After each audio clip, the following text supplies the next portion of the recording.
Hi there, my name's Sadia and welcome to Recipes for Littlies.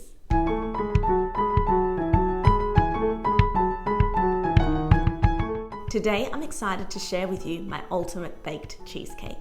I know you'll love this recipe because I've made it dozens of times and it's never failed me.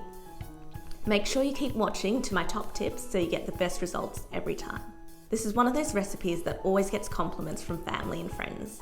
It has a lovely light texture that's got a subtle hint of orange and a really thin cookie crust. I've based this recipe from this Sweet Food cookbook and I will list all the ingredients in the description box below. So this is how you make it.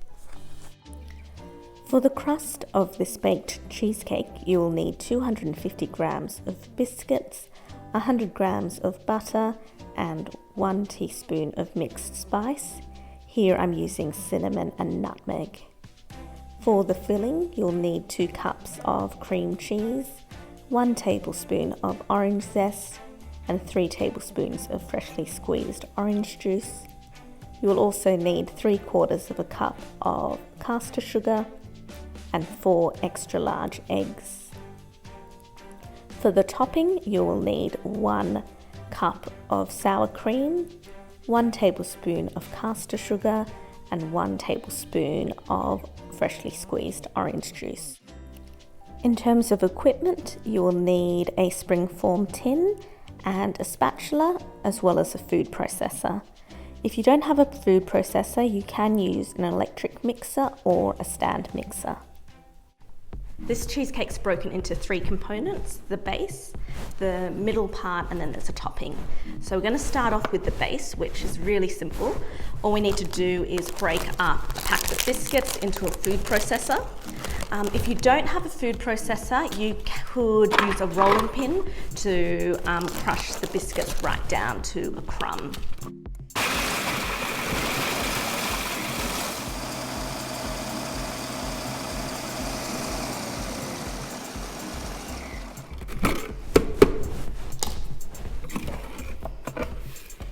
Okay, so that's looking good. It's a really fine crumb, basically like dry sand. Pour in your melted butter and then your mixed spices. Here I'm using cinnamon and nutmeg. It's a lovely combination.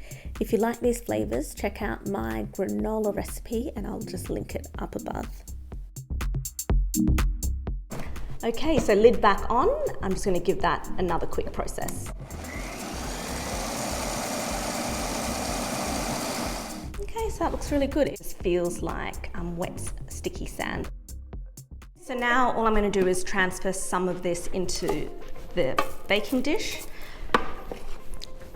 What I like to do is move about half of this first, and then you just press it down with the back of the spoon and just try to create as even a layer as possible. And then what I like to do is with the spoon, you're just trying to create a bit of a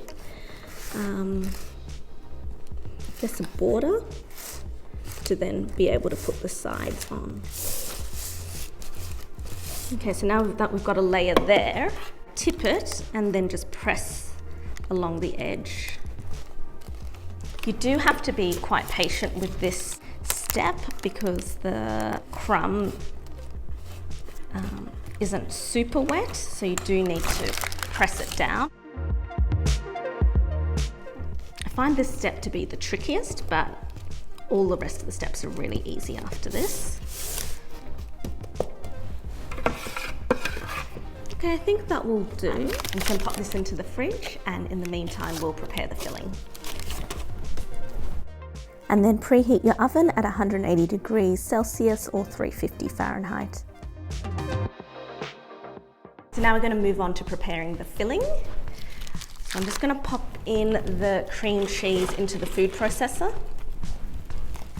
And we're going to first soften this in here. I have done this using an electric hand mixer as well.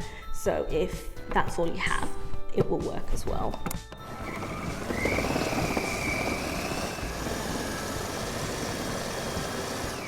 So now that's softened, I'm going to add in the caster sugar.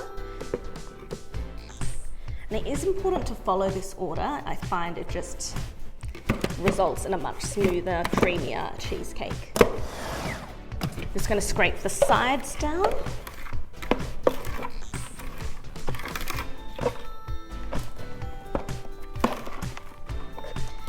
And you want to spend a fair bit of time creaming together the sugar and the cream cheese before adding in the eggs.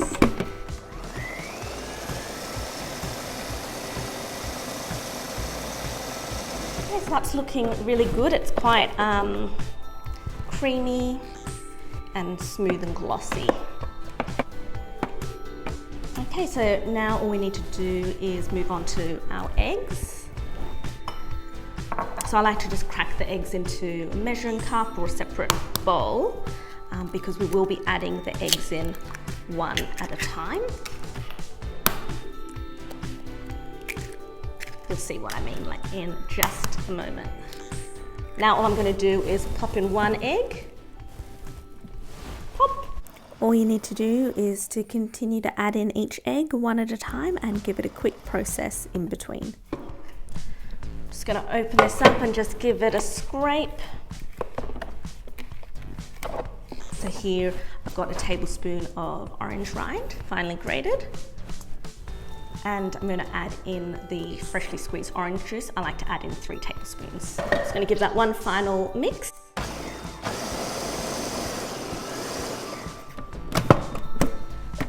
And there you go, that's it. That's the filling done. I'm going to now get the base out of the fridge. This should be nice and firm out of the fridge. You basically want the butter to solidify before we put it into the oven. I'm just going to pour this mixture into the dish or the tin. And just scrape out every last bit. When you taste this, you'll know why I'm scraping out every last bit. You don't want any of this to go to waste. I'm just going to transfer this onto a baking tray. I find sometimes a fair bit of the butter seeps through the bottom, so popping it onto a baking tray just means there's less cleanup. And then straight into the preheated oven. Cheesecake will take about 45 minutes to cook.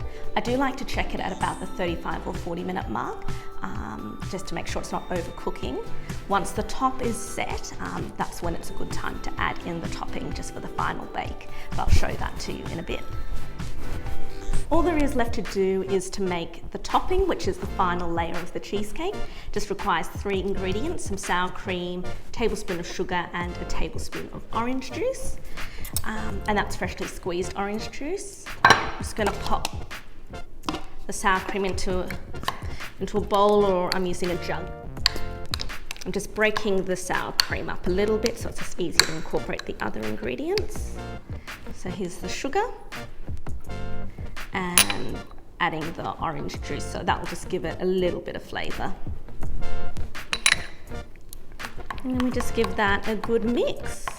You'll find it's easier to mix the sour cream if you've left it out of the fridge for a little while. So that's just how it looks, and we just need to wait for the cheesecake to finish cooking and then we'll pour this on the top. So it's been about 35 minutes, so I'm just opening the oven so I can check on the cheesecake. I can see the top of it has set, so now's a good time to add in the cream cheese topping. So I've just poured that over and then I'm going to pop it back into the oven for about 8 or so minutes. Okay, it's been about 8 minutes and I can see that the cream cheese topping has set and there's a slight jiggle, and that's perfectly fine. It will continue to set in the fridge. So I like to just leave this on the counter to cool a bit before putting it into the fridge.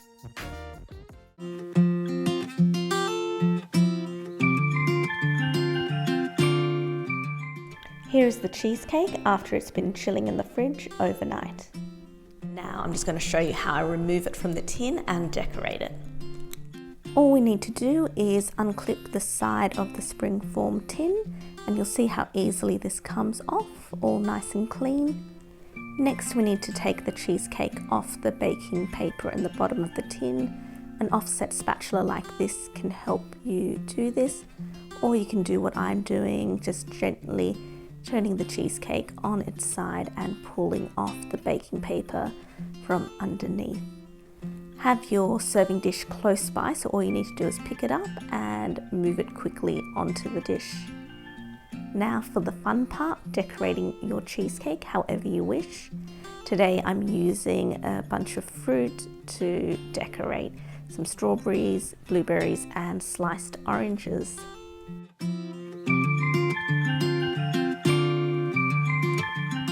Here is the cheesecake all decorated. I really like having the fruit on half the cheesecake so it reveals that beautiful cream cheesecake on the other side.